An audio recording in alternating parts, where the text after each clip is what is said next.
Welcome to my YouTube channel. Please subscribe my YouTube channel. Heavy rain, hail, and thunder thrashed southern England and the East Midlands on Saturday. The heavy rainfall caused some flooding with one warning in place on Sunday. Flood alerts from the Environment Agency remain in place for 22 parts of the country including North Hampshire, Salisbury, and Hertfordshire. National Highways said parts of the M18 in Yorkshire were closed on Saturday. Parts of the M40 near Warwick also remained closed on Sunday. Ellie Glazier, a meteorologist at the Met Office, said, "There were a few thunderstorms across the London and Buckinghamshire area, and then a few more across the eastern Midlands into southern parts of Lincolnshire." In terms of rainfall totals, mostly seeing sort of 10 to 15 millimeters, and anywhere between sort of 20 minutes and an hour. In terms of lightning strikes, there were around 300 to 400 lightning strikes total throughout the whole day yesterday. This comes after the UK saw its warmest spring equinox day since 1972 on Thursday as temperatures reached 21 degrees Celsius in parts of the country. Ms. Glazier added, "It was a lot to do with surface-based convection, with the sun being strong enough to heat up the ground, which allowed the air to rise, which then allowed the thunderstorms to form. Temperatures were high enough that allowed for some showers and thunderstorms to bubble up. Seeing temperatures around sort of 18 degrees Celsius in March isn't completely uncommon.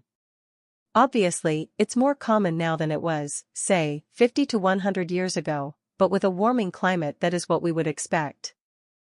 It began as an ordinary morning in the quiet country of Eldoria, nestled between rolling green hills and vast, untamed forests. The people of Eldoria had seen storms before, but nothing could have prepared them for the catastrophe that would unfold that day. By noon, dark clouds gathered in the sky, swallowing the sun and casting an eerie shadow over the land. The winds whispered ominously, rustling the leaves of the great ancient oaks. Farmers looked up uneasily from their fields, sensing something unnatural in the air. City dwellers turned their heads towards the sky as the first deep rumbles echoed across the heavens. Then, the first bolt struck. A searing flash of light split the sky, followed by an ear-shattering explosion. The ground trembled as if the earth itself recoiled from the impact. And that was only the beginning. Chapter 2, The Wrath of the Storm. Within an hour, the sky turned into a battlefield of fire and fury. Lightning struck with relentless force, more than 400 bolts in a single day, an event unheard of in Eldoria's history. Trees exploded into flames, their blackened trunks standing like charred skeletons in the storm's wake. Electrical grids failed, plunging entire towns into darkness. The skies lit up with streaks of electric fire, turning night into day and day into chaos. The people of Eldoria scrambled for safety. Some huddled in their homes, praying for the storm to pass. Others fled to underground shelters, terrified of what seemed like divine punishment. The air crackled with electricity, and the very atmosphere seemed alive with an untamed, furious energy. In the capital city of Edron, chaos ruled the streets. The central power station was struck, causing transformers to explode in fiery bursts.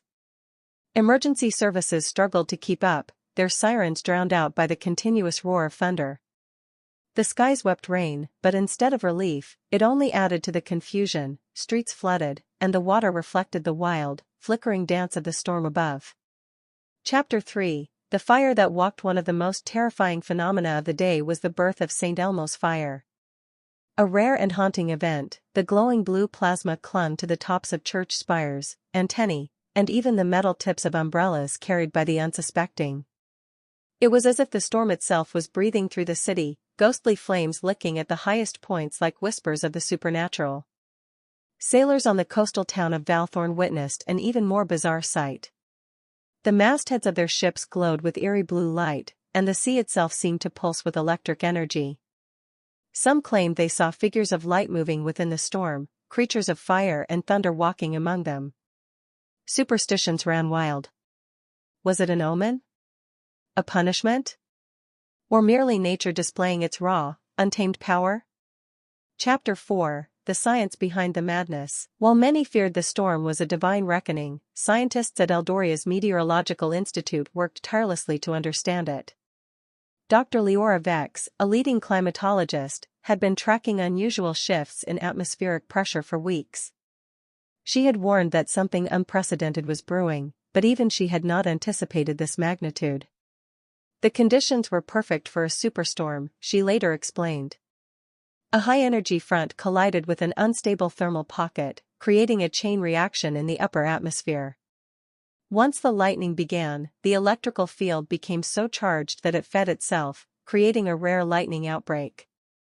Her explanation, however, did little to comfort those who had lost their homes to fire or whose loved ones had been struck down by the bolts from above.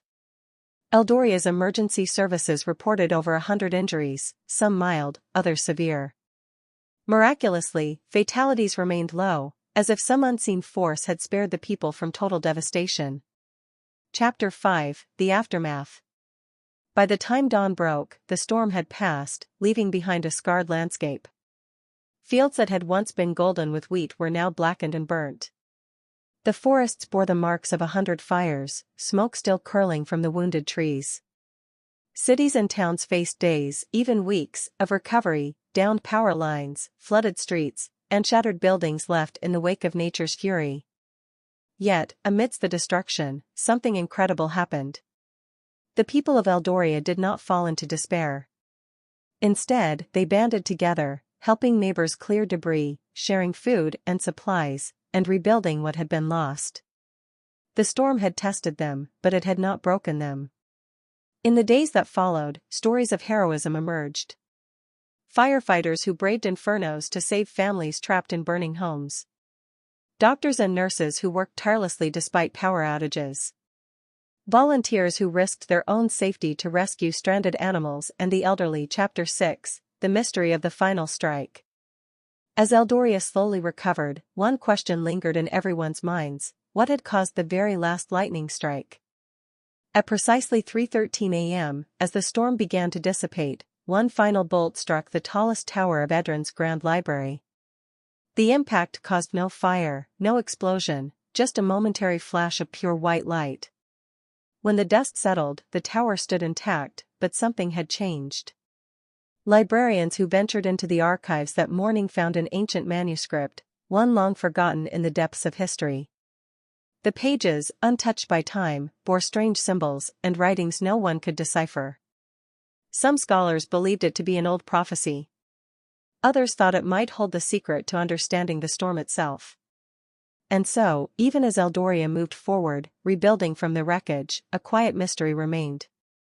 The storm had come and gone, leaving destruction in its wake, but perhaps, just perhaps,